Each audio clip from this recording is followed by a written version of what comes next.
ગુજરાતી ટૂંકી વાર્તા શાબાશ।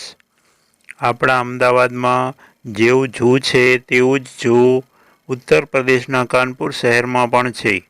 ઝૂ એટલે જાનવરોનું સંગ્રહ સ્થાન। એક દિવસની વાત, એક નાનો બંગાળી છોકરો પોતાના નોકરને લઈને કાનપુરનું ઝૂ જોવા ગયો હતો। ફરતો ફરતો હિંસક જાનવરોના વિભાગમાં તે પહોંચી ગયો। એક સુંદર દીપડો આ છોકરાને ખૂબ ગમી ગયો। છોકરાની અટક મુખર્જી, આપણે તેને મુખર્જી જ કહીશું। નાનકડો મુખર્જી તો સળિયા ઓળંગીને છેક દીપડા નજીક પહોંચી ગયો, કશા પણ ભાન વગર, પરંતુ દીપડાની હિંસક જાત। મુખર્જી કાફેલ નજરે દીપડાને જોતો હતો, ત્યારે સળિયામાંથી પોતાના પંજા દીપડાએ બહાર સડસડાટ કાઢ્યા ને એ પંજા વડે મુખર્જીનું નાનું માથું બાપલિયા તેણે તો પકડ્યું ને આ તો દીપડાની પકડ, હિંસક જાનવરની પકડ। હિંસક જાનવર તેનો શિકાર છોડે કે બિચારો બાળક મુખર્જી તેને તો ચીસાચીસ કરી મૂકી। પોતે મોતના મોંમાં સપડાયો હતો એટલે ચીસાચીસ કરી જ મૂકે ને। બાળક મુખર્જી સાથે આવેલો નોકર રેલિંગના સળિયા ઓળંગી અંદર કૂદી ગયો પોતાના શેઠના છોકરાને બચાવવા, પરંતુ આ સાથે બીજો એક માણસ આ બાળકને બચાવવા દોડી ગયો। એ હતો રાજકુમાર નામનો એક જુવાન। આમ તો તે પણ ઝૂનું અજાયબ ઘર જોવા જ આવ્યો હતો। બીજા લોકોની જેમ તે આ શહેરમાં કોઈ મશીનની તાલીમ લેવા આવ્યો હતો, પરંતુ તે હતો સાહસિક અને શૂરો। સળિયા પાછળ કૂદીને તે પેલા બાળકની નજીક પહોંચી ગયો। જોયું તો બાળકના માથાના પાછલા ભાગ પર દીપડાએ પોતાના પંજામાં મજબૂત રીતે પકડ જમાવી હતી।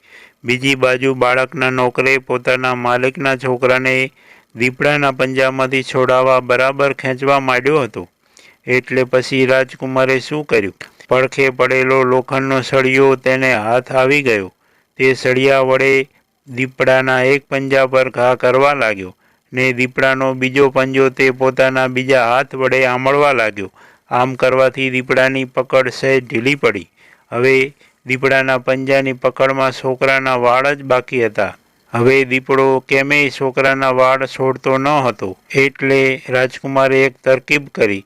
ધીરે રહીને પોતાનો એક હાથ પિંજરાની અંદર શિફ્તથી લંબાવ્યો। દીપડો રાજકુમાર પર ચીડાયેલો જ હતો જ, કેમ કે તે જ તેના પંજા પર ઘા કરતો હતો।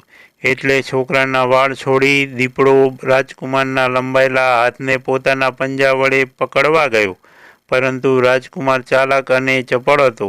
તેણે તરત જ પોતાનો લંબાયેલો હાથ બહાર ખેંચી લીધો।